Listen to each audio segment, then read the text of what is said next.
ఆమ్దాలవలస MLA కొన రవికుమార్ ఉన్నారు, మాట్లాడదాం. సార్, మహానాడు రాయలసీమలో అందులోనూ కడపలోనూ పెట్టారు. ఎలాంటి స్పందన కనబడుతుంది? నిన్న ఈరోజు భారీగా కార్యకర్తలు ప్రజలు తరలి వచ్చారు. మాకు తెలుగుదేశం పార్టీకి కడపైనా ఒకటే, అంబాజీపేట అయినా ఒకటే.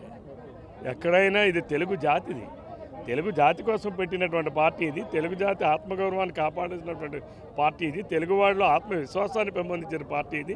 తెలుగువాడి ఆత్మాభిమానాన్ని ఎలా రక్షించుకోవాలో నేర్పినటువంటి పార్టీ ఇది.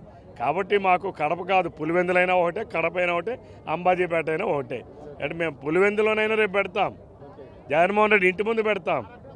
కాబట్టి ఇది మాది, ఇది ఏదో వైఎస్ఆర్ అడ్డా ఈ అడ్డాలు కాదు, ఇది తెలుగు జాతి అడ్డా. తెలుగు జాతి అంటేనే తెలుగుదేశం. తెలుగుదేశం నలుమూలలా ఉంటుంది. కడప అయినా సరే, పులివెందులైనా ఎక్కడైనా సరే మాకు ఒకటే. రేపు జగన్మోహన్ రెడ్డిని పులివెందుల నుంచి కూడా పంపించే రోజులు దగ్గరికి వచ్చాయి. ఈరోజు ఇక్కడ ప్రజలు నిర్ణయించుకున్నారు. నేను అడుగుతాను, ఇక్కడ ఏదో చూశాను, నేను కడప ఎప్పుడు రాలా. ఈసారి వచ్చి చూసేటప్పుడు ఏదో 5 సంవత్సరాల్లో జగన్మోహన్ రెడ్డి అంతా ఇంత చెప్పాడు కదా, పోనీ రాష్ట్రం అంతా నాశనం చేశాడు, కనీసం ఎక్కడైనా ఇరిశాడేమని చూసా. ఇక్కడ చూసా, నాకేం కనిపించలా. అంటే మురికి కోపంగా తయారు చేశారు.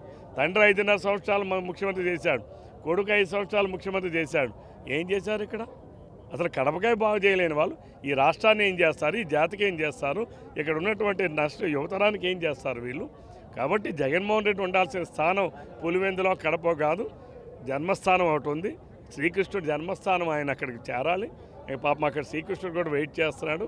కాబట్టి ఇక్కడ పులివెందులు కూడా ఆయన అనర్హుడు. అసలు ఈ ప్రజల మధ్యన ఉండడానికి అనర్హత ఉన్నటువంటి వ్యక్తి ఎవడైనా ఉన్నాడంటే జగన్మోహన్ రెడ్డి.